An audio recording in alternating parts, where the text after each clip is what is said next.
আজকে এই স্বৈরাচারের বিরুদ্ধে, ফ্যাসিবাদের বিরুদ্ধে লড়াই গত 15 বছর করতে গিয়ে আমাদের প্রায় 60 লক্ষ মানুষের বিরুদ্ধে মিথ্যা মামলা হয়েছে, গায়েবী মামলা হয়েছে। সেগুলোকে অবিলম্বে তুলে ফেলতে হবে। আমরা পত্রিকায় দেখলাম যে প্রধান উপদেষ্টার মামলা চলে গেছে, উঠানো হয়েছে। আরেকজন উপদেষ্টারও মামলা উঠানো হয়েছে, সাজা ছিল সেটা সাজা বাতিল করা হয়েছে। আমাদের একজন মানুষও নাই, বিএনপি বলেন, জামাত বলেন, এই আমরা এখানে যারা বসে আছি, যাদের বিরুদ্ধে মিথ্যা মামলা নাই। তো আমাদের আশা যে মামলাগুলো এইসব মানুষের 1,45,000 মামলা অবিলম্বে তুলে নিতে হবে। তবে একটা জিনিস আমি এখনো আমার ধোঁয়াশে যে অবস্থাটা সেটা পরিষ্কার হয়নি।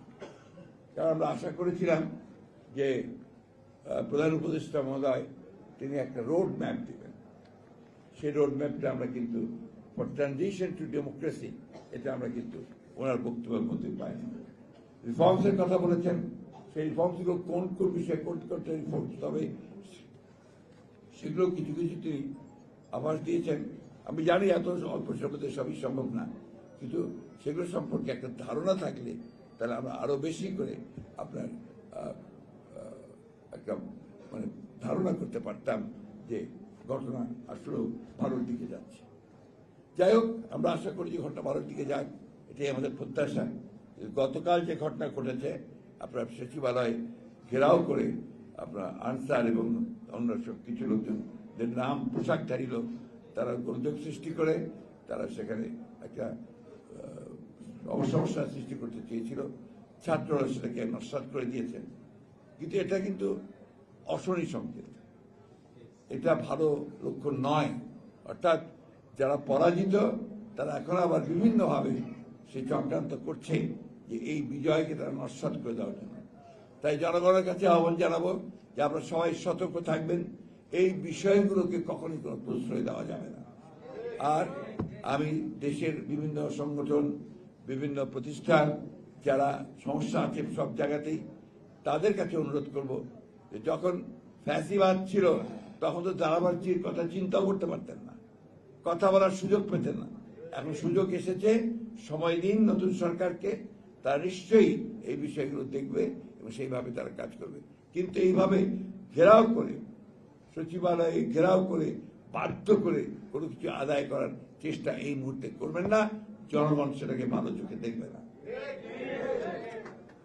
ছাত্র ভাইদের কাছে একটা কথা বলতে চাই, আমাদের এই বাংলাদেশের রাজনৈতিক ইতিহাসে সবসময় ছাত্ররাই সব পরিবর্তনগুলো নিয়ে এসেছে, সেই 52 সাল থেকে শুরু করে 24 সাল পর্যন্ত।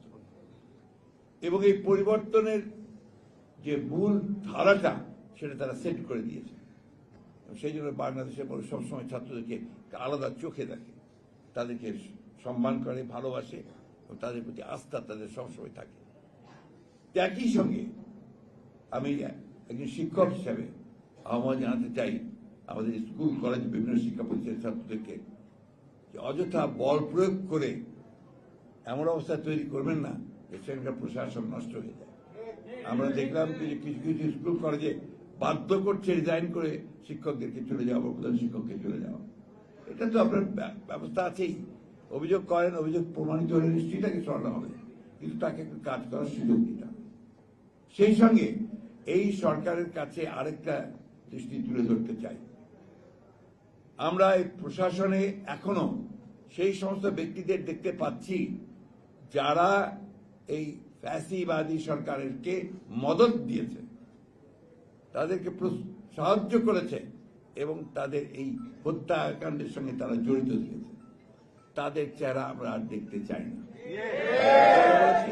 আবারও বলছি, দয়া করে অতি দ্রুত এদেরকে অপসারিত করে যারা দেশপ্রেমিক, যারা আপনার কাজ করতে চায়, যাদেরকে বঞ্চিত করা হয়েছে, তাদেরকে নিয়ে এসে সেই প্রশাসন চালানোর ব্যবস্থা করুন। অন্যথায় এটার জন্য কিন্তু জাতি আপনাদেরকে ক্ষমা করবে না।